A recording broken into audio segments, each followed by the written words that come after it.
So if you're anything like me and you're looking outside and you see all the snow piling up, how cold it is outside and how many layers we have to wear, you're probably thinking, man, I could really use a sunny getaway. But if you're just like me, the problem is that we're kind of broke. So for us budget travelers, I've gathered a list of the top 3 sunny getaway destinations. These are even more relevant if you live in Canada or the US. So yeah, just let's get into it. So number 1 is Cuba. What a surprise. Cuba is almost always the cheapest travel option from the West. When I say West, I mean North America. Flights are short, all-inclusive packages are everywhere, and you get warm weather year-round. The beaches, especially in places like Veradero and Cayo Coco, are incredible for the price. This is the kind of trip where you actually disconnect and relax. It's not very high action, not very high-packed. You just sit there, you eat, and then you just relax on the beach. So for the pros, it's extremely affordable, especially since it's all-inclusive, beautiful beaches and warm water, and short flight from Canada and most of America. So no travel burnout. Now the cons, the food variety in Cuba can be kind of limited. They're not known for having excellent food options. The Wi-Fi and the infrastructure there isn't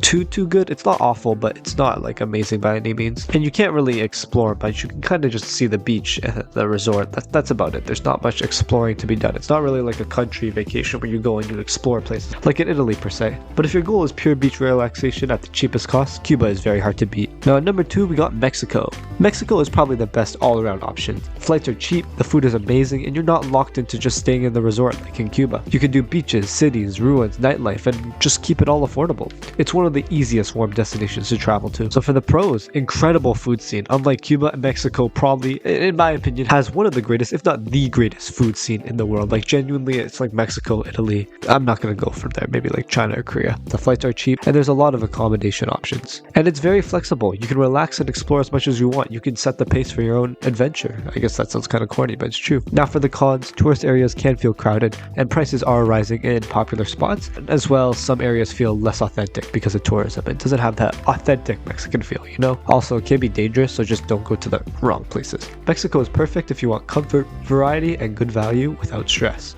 Number 3 is a bit of a sleeper. We got Vietnam. Vietnam is different, but the value is just insane. Yes, the flight is long, but once you land, everything is cheap. Food just costs a few dollars, hotels are very affordable, and transportation barely costs anything at all. You get that hot weather, beaches, and unreal scenery, as well as that Asian twist, you know, that you don't have to go to China, Korea, or Japan. You can go to Vietnam and still get sort of the same thing. Not really. I mean, I'm not trying to diss Vietnam. Obviously, all countries in Asia are a little bit different, but they're not like the classic Asian. They're not the stereotypical South.